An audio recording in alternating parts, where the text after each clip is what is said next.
This class, which is a class exploring Vajrayana Buddhism, has challenged some of my beliefs, but in a good way. Before this class, I was very into the whole mindfulness movement. I thought getting into my thoughts and purposefully bringing attention to them would help me to calm down. I thought this was the only way to practice meditation, but when starting this class, I realized I was wrong. When Buddhists talk about their minds, they point to their hearts, not the head. Westerners tend to think about mind as being the brain, and it causes them to get caught up in their thoughts.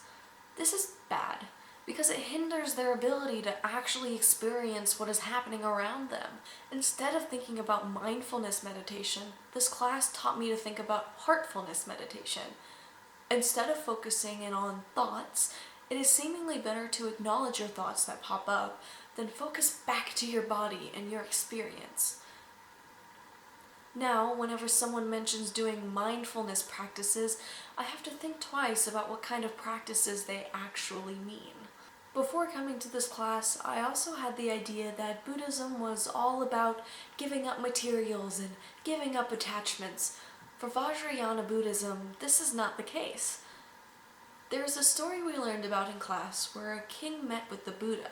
The king refused his teachings because he did not want to give up his current habits. The king said that even if he were to be reincarnated as a low-life animal in his next life, he still did not want to give up his habits. Because of this, the Buddha gave the king his highest level teachings. This shows that in Vajrayana Buddhism, it is not required to give up materials and attachments. In fact, Vajrayana Buddhism says that there is potential for enlightenment and happiness in all of us. Even seemingly ordinary and people who have jobs have this potential. I definitely did not know this before this class, and this class really opened up my eyes to this potential. Another thing from this class that really challenged my beliefs was the idea that people who have depression are close to enlightenment. In class, it was pointed out that people with depression are seemingly in tune to reality, and they seem to know what is happening around them. As someone who considers themselves a true optimist, this was a very confusing idea, and at first I did not want to believe it.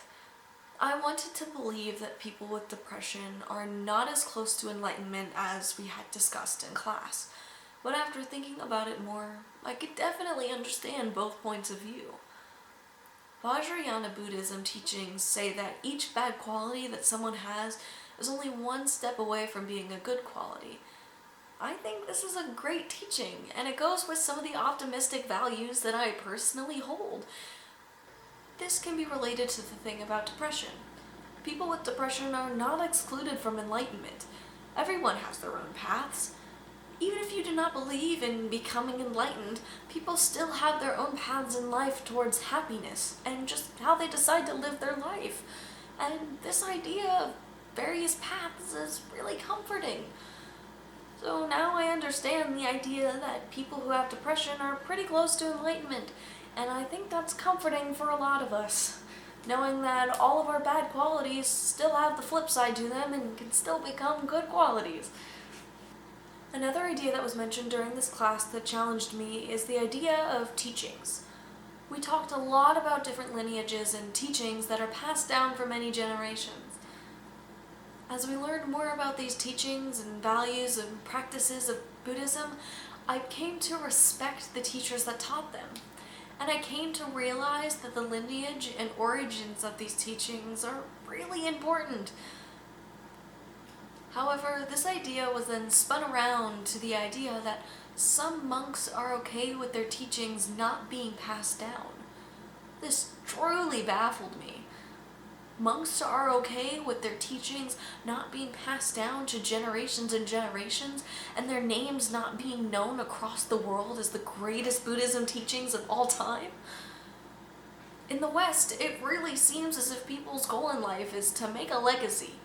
It seems to be all about getting famous and being remembered.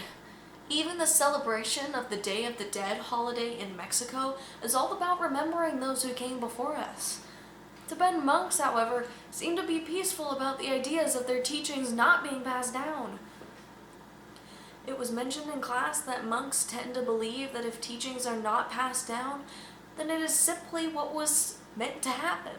They just recognize that the teachings may not be passed on, then move on.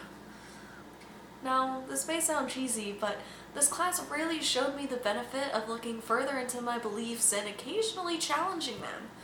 It taught me to open up my mind and look at other facets and other sides of the same idea.